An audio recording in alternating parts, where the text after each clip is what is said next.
ఇచ్చారు, ఎవరో పుస్తకం తీసుకొని జయరాం రెడ్డి అనే మాస్టరు ఇచ్చి ఒళ్ళో పెట్టుకొని ధ్యానం చేసుకుంటూ, గురువులు ధ్యానం చేస్తే రోగాలు పోతాయంటారు అది చెప్తున్నారు కదా, నేను ఇన్ని రోజులు అయింది ధ్యానం చేయబట్టి నాకేం ఫలితం లేదు అని ఆమె బాధపడుకుంటూ ఆ ఒళ్ళో పెట్టుకొని ఆ రోజంతా ధ్యానం చేసింది. అలానే ధ్యానం చేస్తే సదానంద యోగి గారు వచ్చి వెన్నెంకను ఇలా వీపును నిమిరి ధ్యానంలోనే నిమిరి వెళ్ళిపోయినారనమాట. ఆమెకు పొద్దున్న చూస్తే వెన్నులోకి పోయింది. అదే ఆమె మేడం చెప్పారనమాట పుస్తకం. ఇలా పుస్తకం చదివిన వాళ్ళందరూ ఏదో ఒక మెసేజ్, ఏదో ఒక కనెక్షన్. ఒక అమ్మాయి వచ్చింది, నీకు కూడా 5,000 పంపించింది కదా, కడప అమ్మాయి ఎప్పటి నుంచో ధ్యానం చేస్తుందంట. ఆశ్రమం దగ్గరకు వచ్చింది, మేడం ధ్యానం కుదరట్లేదు మేడం, నేను కొంచెం చేస్తాను అని. అయితే ఆ బుక్ తీసుకొని ఒళ్ళో పెట్టుకొని ధ్యానం చేసుకోమ్మా, గురుగారు కనెక్ట్ అవుతారు మీకు అని చెప్పాము. ఆ అమ్మాయి పోయి చదివి ఫోన్ చేసింది, మేడం 5,000 రూపాయలు బుక్లు పంచుతాను నేను, సదానంద గారి ధ్యానం బాగా కుదురుతుంది మేడం అని. ఇలా 1, 2 కాదు మేడం, ఎన్నో అద్భుతాలు మేడం. గురువులు చెప్పాలంటే ఇందాక చెప్పారు కదా, పక్షి వచ్చి కాపలా ఉంటుంది అంటే గురువుల గొప్పతనం మేడం, మన గొప్పతనం కాదు. మన గొప్పతనం అంటే జ్ఞానం. రాజమండ్రి పేరవరం ఫస్ట్ ఉగాది సంబరాలకు మా సార్ వచ్చారు, రమ్మన్నారు నన్ను కూడా. నేను దానిలో ఎందుకు క్లీనింగ్ చేసుకుంటాను. అయితే నేను ఒక్కదాన్నే ఉన్నా, పొమ్మడం అయితే పోయారు, నేను ఒక్కదానే ఉన్నా. పిల్లలు హాస్టల్లో ఉంటారు, ఇంకా కొంచెం దిగులు చేస్తా కూర్చున్నా, ఒక్కదాన్నే ఉన్నానే అనుకుంటూ. మా వెనక సైడు 2 డోర్లు ఉంటాయి, వెనక వాటి ముందు ఒక చిన్న మంచం ఉంటుంది మేడం. ఆ మంచానికి చిన్న 2 లైట్లకి చిన్న బాక్స్ ఉంటుంది, కరెంట్ బాక్స్. ఆ బాక్స్ మీద నేను ఎందుకు అలా చూశాను. ఆ బాక్స్ పైన చూస్తే నాకు ఎప్పుడైతే పక్షి రూపంలో కనిపిస్తారో అదే బర్డ్, అదే పక్షి అక్కడ కూర్చొని నన్ను చూస్తా ఉన్నాను. అంటే నాకు అప్పుడు వెలిగింది అనమాట, ఓ గురువుగారు ఉన్నారు నాకు, నేనున్నా మీకేం భయం లేదని గురువుగారు అనమాట. అంటే నాకు అనిపించింది కాన్వర్జేషన్, మళ్ళీ వినపడడం అవి కాదు, లోపల నుంచి వస్తున్నాడు.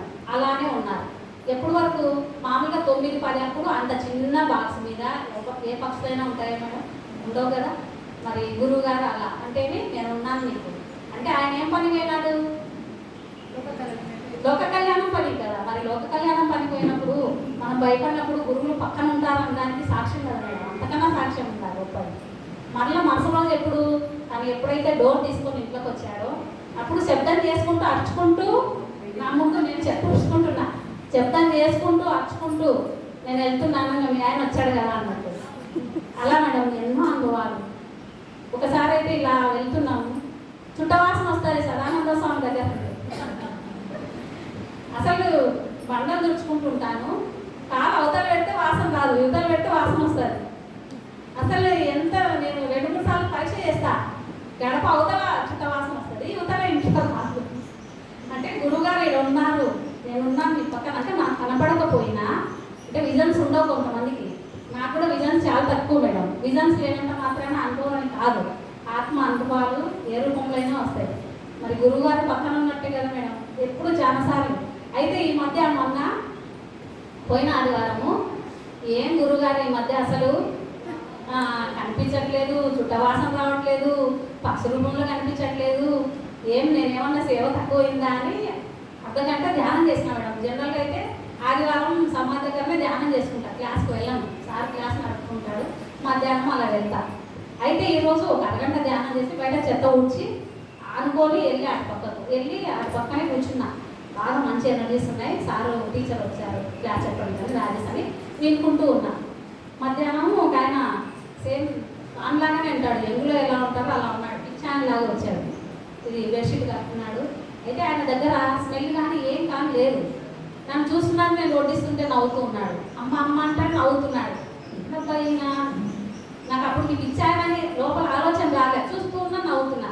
పక్కన అడుగుతున్నా ఎవరు ఆయన అంటే, ఏమో పొద్దు నుంచి ఉన్నాడు, చాలా పెట్టిన తింటూనే ఉన్నాడు, ఎంత తిన్నా తింటూనే ఉన్నాడు అని చెప్తున్నాను అన్నమాట. నా దగ్గరకు వస్తాడు, నేను వడ్డిస్తుంటే నవ్వుతూ ఉన్నాడు అమ్మమ్మ. సరే అని వెళ్ళిపోయిన తర్వాత మళ్ళీ సాయంత్రం వరకు అప్పుడు ఫోన్ చేసి వెళ్ళిపోయినాం కదా, అప్పుడు పట్టించుకోలేదు నేను. పొద్దున అనుకున్నా కదా మర్చిపోయిన, 6 ఉంటే 0 ఉంటుంది, ఏం ఆలోచనలు ఉండవు. మళ్ళీ సాయంత్రం 4 గంటలప్పుడు మళ్ళీ వచ్చాడు ఆయన.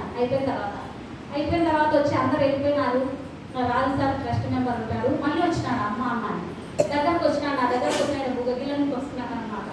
అది ఏమనుకున్నా పొద్దున్న నేను మిమ్మల్ని మిస్ చేసుకున్న గురువుగారు, ప్రతిసారి ఉన్నప్పుడు శరీరంతో సార్ని టచ్ చేశాము, మీరు శరీరంతో ఉన్నప్పుడు మేము లేము, అంటే అందుబాటులో లేము. అయితే మీ ధ్యానంలో అంటే నిద్రలో వచ్చిన అవకాశాన్ని మీరు నన్ను టచ్ చేసే అవకాశాన్ని కూడా తోసేసుకున్నాను అని అనుకొని పొద్దున బాధపడి ధ్యానం చేసుకున్నా. బాధ కాదు, ఒక రకమైన ఫీలింగ్ అన్నమాట. టచ్ చేయాలనుకున్నా కదా, నేను మర్చిపోయినాను. ఆయన వచ్చి నన్ను ఇలా దగ్గరకు వస్తున్నాడు, నేను కొంచెం వెనక్కి జరిగిన ఎందుకు అన్నట్టు.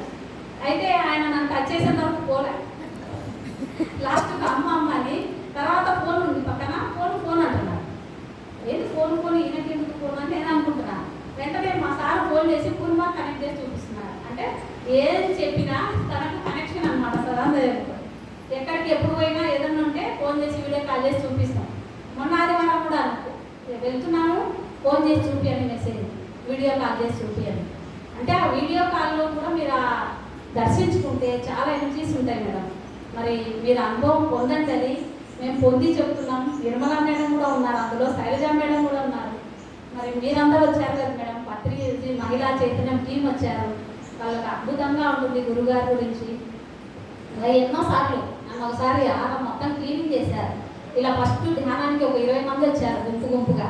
ఇంకా కూర్చోబెట్టి ధ్యానం చేపిస్తున్నాం. మనం అప్పుడు ఆరాలకు ఇవన్నీ తెలవము, చెప్పడమే ఎంతమంది వచ్చినా. అప్పుడు ఇంకా చాలా నెగిటివ్స్ ఉన్నాయి మేడం. తిరుమలలో కూర్చోబెట్టి చెప్పాను. మా తిరుమలలో నాకు వాళ్ళు వెళ్ళిన తర్వాత మొత్తం బాడీ అంతా పెయిన్స్ వివరిస్తూ ఉంది అనమాట. మరుసటి రోజు ఆదివారం.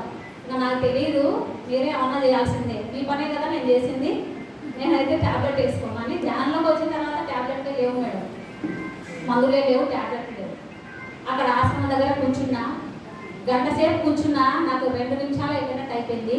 గంట సేపు ఎలా కూర్చోబెట్టారంటే ఇలా టేప్ వేసి చుట్టారు చూడండి. ఇలా ధ్యానంలో నేను మామూలు కూర్చున్నా, నాకు ఇలా బాడీని అంతా టేప్ వేసి చుట్టినట్టుంది, టేప్ వేసి చుట్టినట్టుంది. ఎనర్జీస్ వచ్చినాయి. లేపినారు, భోజనం వచ్చింది లేయండి అని. గంట అయింది, లేసాము. లేచి చూస్తే గంట అయింది. 2 నిమిషాలు 5 నిమిషాలు ఉంది అన్నారు. అప్పుడే లేపుతున్నారే అనుకున్నాను. అయితే అయిపోయిన తర్వాత ఏం లేదు. నాకు అక్కడ క్లీనింగ్ అయిపోయిందిగా, నాకు ఆడ మొత్తం క్లీనింగ్ అయిపోయింది అక్కడ ఆ ఎనర్జీస్తో. అలా ఎన్నోసార్లు. ఒకసారి అయితే ఒక మాస్టర్ డోన్ నుంచి వస్తారు, కొత్తపల్లె డోన్ పక్కన. అయితే ఆయన ధ్యానానికి వచ్చినారంట. ఎవరు లేరే, రాత్రి నేను ఒక్కని ఎలా ఉండాలబ్బా అని అనుకుంటున్నారంట. నేను మా సార్ కనిపించినామంట. కనిపించి మేము ఉంటాంలే, మీరు ధ్యానం చేసుకుంటారా అంటే మేము ఉంటాంలే రాత్రి అంతా కూర్చోని చెప్పినామంట. ఆయన ధ్యానం కూర్చొని కళ్ళు మూసుకొని ధ్యానం చేసుకున్నారు. తర్వాత చూస్తే మేము లేమంట. మరుసటి రోజు అడుగుతున్నారు, సార్ నువ్వు మేడం నిన్ను వచ్చినారా అని. నిన్న నువ్వు మేడము ఆశ్రమం దగ్గరికి వచ్చినారా అని అడుగుతున్నారు. అంటే గురువు ఏం చేసినారు, వాడు భయపడుతున్నారు కదా, తెలిసిన వాళ్ళు ఎవరినో ఒకరిని చూపించాలి కదా. మమ్మల్ని చూపించారంటే మమ్మల్ని చూపిస్తే నమ్ముతారు వాళ్ళు, వీళ్ళు ఉన్నారు, వీళ్ళు తెలిసిన వాళ్ళే కదా అని. అలా ఎన్నో మిరాకిల్స్ మేడం. అది మా గొప్పతనం కాదు, గురువు వీళ్ళను అంటే ఎవరిని చూపిస్తే నమ్ముతారో గురువు అక్కడ చూపించారన్నమాట. ఒకసారి ఇలా నడుచుకుంటూ వెళ్తున్నారు వెనక నుంచి చదవండి స్వామి అంటే ముందర రూమ్లోకి వెళ్తూ ఉన్నారు. సార్ నేను అక్కడే అరుణ్ మీద కూర్చున్నాడు, నేను అలాగే కూర్చున్నా. సార్ అలా వెళ్తున్నారు స్వామి. మా సార్ చెప్పిన లోపలికి ఎవరో పోయినారు, తెల్ల డ్రెస్ వేసుకొని చూసి వస్తాను, ఎవరు పోయినారు ఎవరు వాళ్ళని మొహం అన్నారు. సరే అని నేను పోయి చూసి వచ్చిన మేడం, నిజంగా చెప్తున్నాను. లోపల ఎవరు లేరు, ఎవరు గురువుగారే. గట్టి క్లాస్